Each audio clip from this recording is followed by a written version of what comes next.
علیہ السلام فرماتے ہیں جہنم میں جس کو سب سے ہلکا عذاب دیا جائے گا نا، وہ یہ ہوگا کہ اس کے پاؤں میں آگ کی جوتیاں پہنا دی جائیں گی۔ اور ہم کیا پڑھ رہے ہیں جی 2021 میں، مجھے دیکھ کے آ جائے گا جہنم کو بھی فصیح۔ وہاں جناب سیدنا ابو بکر صدیق رضی اللہ عنہ، جناب سیدنا عمر فاروق رضی اللہ عنہ، اماں جان سیدہ عائشہ صدیقہ رضی اللہ تعالیٰ۔ کوئی کہتا ہے کاش ماں پیدا ہی نہ کرتی، کوئی کہتا ہے کاش میں گھاس ہوتا، کوئی بکری مجھے کھا جاتی ہے، کوئی کہتا ہے کاش میں درخت ہوتا، مجھے کاٹ کے کسی تندور میں جلا دیا جاتا ہے۔ وہ اتنا ڈرتے تھے اللہ کے حضور پیش ہونے سے۔ لیکن یہاں حضرت جی ایسی نفس نفسی ہے، مکان، بڈھی، بچے، نوکری، روٹی، دوپہر، سویر، شام، کل، پرسوں، ہمیں تو یہی فکر ہو رہی ہے۔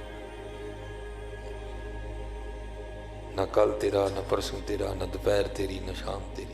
جی تینوں دوپہر بخائے گا تو تیری روٹی کا بھی بندوبست کیتا ہے انہیں، تو نہ پریشان ہو۔ اگر وہ تجھے کل دکھائے گا تو اس نے تیری کل کی روٹی کا اہتمام کر رکھے۔ ہاں حضرت جی اس کا بڑا زبردست